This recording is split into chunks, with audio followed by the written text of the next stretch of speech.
Hello bobbleheads and welcome back to my YouTube page. I'm currently in Mexico City, the most populated city in the entirety of North America, and I am pretty much finishing up the North American leg of the Celebration World Tour. We have one stop after this in South America. We're going to Brazil, so I hope to see some of you there. I don't know when you're watching this video. I may have already left.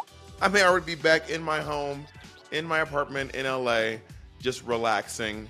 But I might be on stage right now in Brazil, sweating on the Copacabana beach, performing with Madonna. But that's not the point. That's not what I'm here to talk about today. Today, we are going to be recreating JoJo Siwa's makeup from the Karma music video.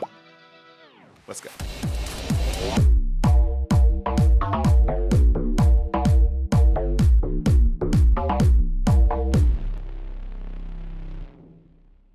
So I'm gonna be doing pretty much my typical foundation here. Now, here's what I'm obsessed with over this music video. First of all, the whole rebranding. JoJo Siwa's rebranding is wild.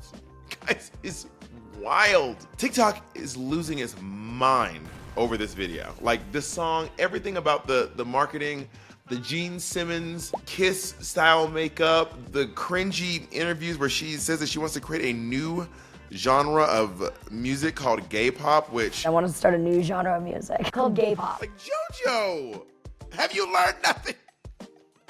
And you listen, I don't know all the controversy surrounding JoJo Siwa. I'm not really that much of a fan of hers, except for this one song and this one moment.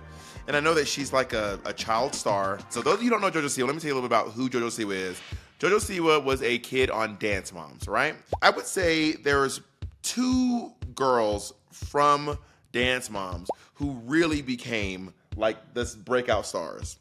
Maddie Ziegler, and then came JoJo Siwa. So JoJo Siwa took the whole like YouTube, Instagram, TikTok route. JoJo Siwa was like, I'm gonna be a child star, and I think that she might have like a mom who's like a Hollywood mom who's like making her do stuff, or not making her, encouraging her to do stuff, or getting her to do things that are maybe not like the most child labor law friendly. Because I don't know what to make of, like, guys, I mean, okay, I used to do like community theater when I was in high school, and I used to work with some kids. We weren't working though. No one was making money. I mean, someone was making money. People who worked at the summer camps were making money, but we weren't making money. We were just like kids putting on a community theater production. So I kind of have a hard time fathoming what it's like to be a child star who is trying to make money at it. As you can see, my mind goes everywhere. I was looking on TikTok. I'm obsessed with TikTok, guys. I probably need to get my ass off TikTok at some point, but it's not the point. I was on TikTok, and Honey Boo Boo. Honey Boo Boo's mom has a new reality TV show. So Honey Boo Boo's on the show with her mom, and she's like, Mama, where's all my money? Like, I worked for years. Where's my money? I'm going to college now. I'm 18 and I don't have any money to pay for college, which is crazy because I worked for 10 years as a child star. And then Mama June was like, oh girl, we spent it. We like, what do you mean we spent? What do you mean it's gone? So imagine working your entire childhood, and then at the very end of it all, your mom's like, here's $18,000. $18,000. So you're telling me I made $4,000 a year? How is that fair? How is that fair? How does that make sense to you? How can you justify that? And what makes it even wilder to me is, imagine sitting there with a mouth full of veneers. You've had multiple surgeries and procedures, cosmetic and otherwise. So you made out like a bandit, but I'm sitting here and I can't pay for college. But I paid for you. I, as a child, oh my God, like, I don't know what to make of these, because as a kid, I wanted to be a child star so bad, but baby, I'm glad I did not. I don't know that I would want that strain on my relationship with my mother. You know what I mean? And also, not only that, but Honey Boo Boo, I think her name is Alyssa. I don't know if she goes by Honey Boo Boo, but Alyssa got bullied and teased, and she gets recognized. And when you're famous, but you don't have the fame privilege of being like, oh, I have security and I have, you know, all that stuff, you are just being recognized and harassed and being called Honey Boo Boo and told to do the moves that you did on the show, and you're like, girl, I'm trying to eat lunch or something here. And then when it's all said and done, you're thinking, well, at least it will have all been worth it because I will get to pay for myself to go to school. And then you get to that point and your mom's like, oh yeah, there's no money. There's nothing. You can't go to school. But you have veneers. Bitch, I would fight. And her daughters are like, Mama, we don't fuck with you. Like, we do not like you. We do not fuck with you. It's a wrap on Mama June. And they're like, okay, well, what about the money from Dancing with the Stars? And she keeps being like, it's gone. And she was like, and I also have a drug problem. Bitch, imagine paying for your mom's drugs. Girl, I mean, I'm not saying people's parents don't do drugs. I mean, but paying for your parents' drugs? That's wild. Paying for your parents' drugs is wild. And then being told there's nothing left for you. Girl, I'm suing you. I'm suing this bitch. I'd be like, bitch, you're getting sued. That's the whole story. Mama, you're going to prison. I'd be like, Mama June, baby, I don't know where you're gonna spend Mother's Day. I don't know what county jail or prison you're gonna be in, but baby, you're going to jail. Prison. Immediately. Immediately. That is so trifling. All that to say, JoJo Siwa is a child star who is now in her adulthood. She's 20 years old. She's no longer a kid, and she wants to be treated as such. She wants to have her Miley Cyrus, Can't Be Tamed, her Christina Aguilera, Dirty, her Justin Timberlake, from child star to pop star moment, and she decided to do it through a song called Karma. JoJo Siwa used to do like arena tours, like these giant arena tours. She come out on like Heelys, and it is like very childlike. And I don't mean like Mickey Mouse and like a Disney adult. I mean like hair bows and glitter and sequins and rainbows in a way that doesn't scream adult. Not like in like a RuPaul's Drag Race way, because we have all those things too. And it's kind of been her aesthetic her whole life. She has these sideways ponytails, and she talks really fast. She goes, hey, she has this like, it's a very childlike demeanor that she has, which I guess makes sense because she was a child. But now that she's an adult and she doesn't want to do that anymore, I guess it makes it harder for her because she's stuck in this childlike persona that she doesn't want to be known for. So she's trying to do a crossover. Enter the song Karma. Now, what makes Karma so wild is that Karma, I need to look at the picture. Hold on. I want to make sure I'm getting this right because this makeup is honestly iconic. This is going to go down in gay history. What am I looking at?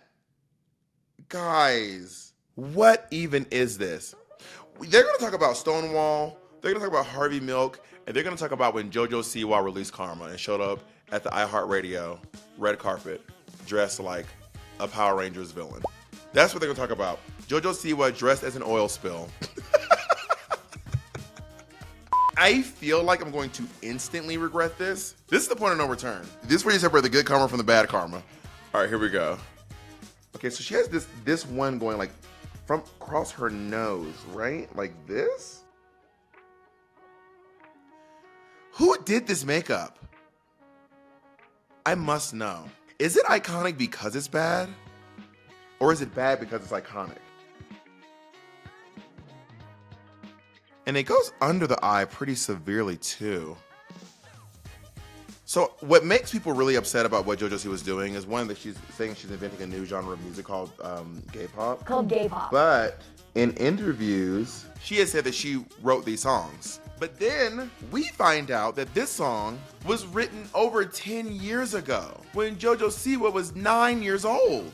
What's the truth? By the way, she did not write the song. So if you look up on the internet, there's a woman named Britt Smith. So the song was written by the people who work over Rock Nation. They were shopping these songs around. They shopped it to a woman named Britt Smith, who ended up doing one song ever. She did one song and then she like left the industry. She was like, I'm done. I don't want to do any more things with music. I gave it my best effort. Now she works for like some hair company or like a hairdresser of some sort. She left the business completely. She recorded the song Karma, but she never released it. She ended up going with a different song. But they also shot a music video. There's a whole music video for Britt Smith's version of Karma. And honestly, it's a good video. It's a genuinely good video. And it's even got fucking Timbaland in it. Like, Timbaland is in the video because I believe he helped produce it. He was like brought on as a producer because he was like interested in being in business with Britt Smith. Is it giving? Karma! Karma's a bitch! Someone who had the video for Karma, which was never released, finally posted it, and then people were like, holy shit, JoJo Siwa stole the song. Now I want to be clear, I do not think JoJo Siwa stole this song. That would be insanely illegal. You cannot steal someone's song that someone else wrote. Britt Smith did not write Karma. She did record Karma before JoJo Siwa did, but she did not write Karma. That's just not true. Come on, y'all. We can use our critical thinking. But the people who did write the song pitched it to both of them, obviously, and it obviously got a lot further with JoJo Siwa than it did with Britt Smith. Let me get a little larger surface area. I'm gonna need to switch to this brush. To do the outline, I used Inglot's gel liner, AMC eyeliner gel, and now I'm using the Mayron Black Foundation with the e.l.f. Flawless Concealer Brush to fill in the negative space. This is honestly amazing. Like, is this genius? Is it so bad it's good? I can't tell anymore. I don't know what art is anymore. Here's the thing though, you can't make something like this on purpose. The only way to create art that is like this is if you're intending for it to be brilliant, and then it ends up being a mess. You can't accidentally stumble into this kind of artistry. I really don't think so. Unless you're a mad genius. How could she have known that this choreography, this makeup, this video, this song, at this time in her life could have yielded her such a great return? There's no way she could have known that. And if she did know that, honestly, kudos to you, because no one in the history of music has been able to do something this absurd. I think one day too, I'll do a video with you all where I walk you through my entire makeup routine for the Celebration tour. But for now, this felt very urgent. I'm a little bit concerned about setting this. I'm gonna use the banana powder to set it, which is a little bit concerning because I'm afraid to like smear it around my face. Okay, that was fine actually. That was great. Okay, good. There we go. I feel like if I sat down and my makeup artist did this, I'd be upset. I'd be like, is this a prank? But then once I got all the reactions and I was getting all the memes, I'd be like, maybe you were right and I'm the idiot. Maybe you ate and I didn't. Maybe you're smart and I'm not. You have to accept when you're wrong. Okay, let's get into this other eye. There we go. So I want to say real quickly and clearly, I don't think that this part of the makeup is what I consider odd.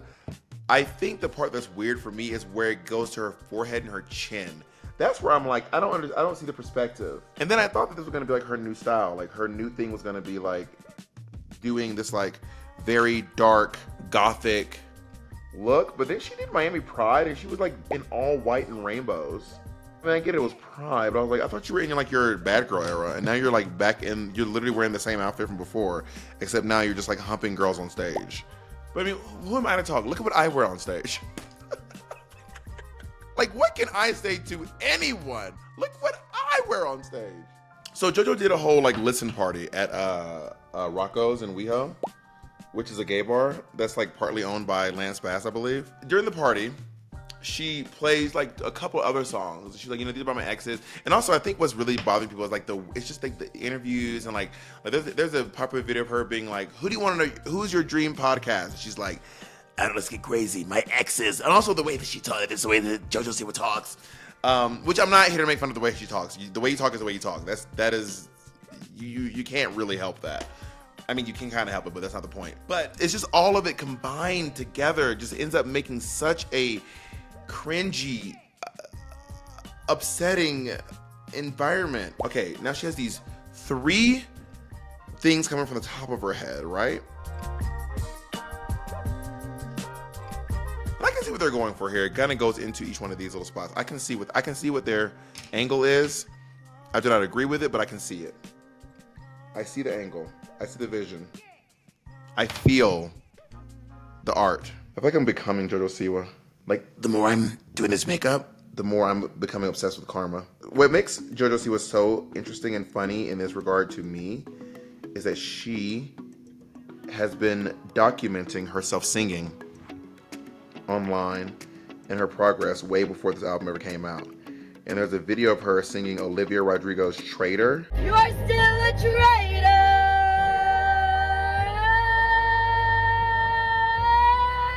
We haven't even gotten to the choreography yet, which is, in my opinion, the most iconic part of the whole thing. Wait, is that? Okay, that part is sloppy. We're not gonna have that. Come on, Bob. There we go. That is much better. What is this area? Oh God. Is this the moment where I realize maybe the joke's on me, and this is the most technically difficult makeup that any makeup artist has ever done in the history of makeup artistry? Even Pat McGrath would be shaking in her boots trying to recreate JoJo Siwa's iconic makeup. And I had the nerve to judge the creator of gay pop herself. No, I'm iconic still. I nailed it. Okay, now, this is where the makeup really goes awry for me. This chin business. Because she has this thing, and it kind of comes to her chin in like 3 little points. Like, is she supposed to be like Venom from Spider-Man? Almost like a little flower. And it's all quite asymmetrical. None of it is particularly even. And that seems clearly intentional. And then you have this like line down the neck, and it goes into the boot, into the cleavage. Oh shit. Oh shit. I talked shit too soon. And then it kind of squiggles. Okay, this part is hard actually. Do you think this makeup artist had all of this mapped out, or was just like, let's go crazy? Because it doesn't give like plan. It gives like, I have a concept and then I'm just gonna do stuff. Because baby, I've been there. To the makeup artist, baby, when I tell you I've been there, baby, I know what you're going through. I've been that girl so many times in my life where I was like, I'm gonna try something crazy tonight. Meanwhile, I have no crazy plans. I have nothing in the canon, nothing lined up. I'm gonna fill this in with some eyeshadow. I am using the Pretty Funny palette. I'm using the color Dark Humor, which you can get at BomoBeauty.com. Because I don't want it to look ashy. I don't want it to look gray. I want it to look like dark. Because this is a new era. We have to represent the new era well, honey. Also, there's a clip of her saying, we gotta find the clip, like no one has ever had a crossover this big. No one has made this dramatic of a change yet. No one has made, in my generation, this extreme of a switch. And I am the first in the generation. It is very scary, but someone's gotta do it. Like, who are you, Khaleesi? The Khaleesi, the last of my clan. Like, what are you saying? What are you saying, JoJo? We wanna know. We demand, actually. Also, part of me is like, it's so hard to take this makeup seriously. Like, it's hard to want to do a good job because this makeup is so absurd. Like, it hurts me to want this to be good because it inherently isn't. The makeup itself is bad, in my opinion. Art is subjective, so to whoever the makeup artist is, just know that you're a star in your own right. And what do I know? I'm literally just some drag queen. Don't take my word for it, honey. Now, she has some sort of a sparkly matter inside of the makeup. It's glitter, but I don't have glitter. What I do have, though, is pigmented metallic powder. So let's see if I can create a similar vibe with this. Oh, this might be such a fucking mistake. And it kind of like surrounds the makeup in like a weird way. I think this is where the makeup upset me the most, if I'm going to be frank with you. If I'm going to stop being Bob and start being Frank, this is where it upset me the most. Yo, this is going so south so fast, and now I feel like I really need to salvage it. Oh no. Oh God. Guys, did I ruin this?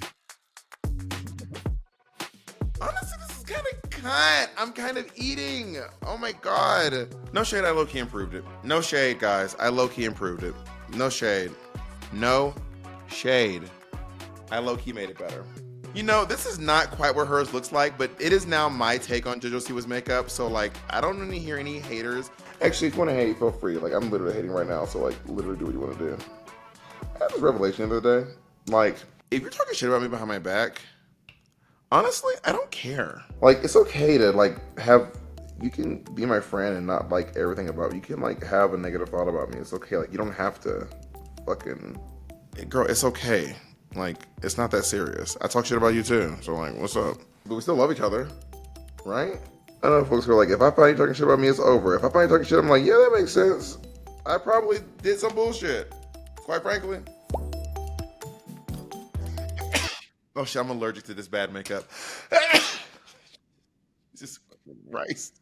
I'm fucking allergic. I can't even, my body doesn't want to process this. The choreography is even wilder, okay? Guys, Richie Jackson is an absolute icon in the world of choreography. Richie Jackson choreographed Bad Romance. He did Rain on Me. He apparently choreographed for Priyanka, the winner of season 1 of Canada's Drag Race. I think he did the Chromatica Ball for Lady Gaga. Like, the resume is resumeing. And yet, I did not know his name until JoJo Siwa said, I was a bad girl. The choreography has taken the internet by storm. There's some quite controversial opinions. I personally am obsessed with it and love it now. I don't know how much of that is because I'm a troll or how much of that is because I just am obsessed. Now I kind of can't get over it. I kind of cannot get over this choreography. I'm using that same black foundation as my lipstick here. Karma's a bitch. Honey. I should have known better.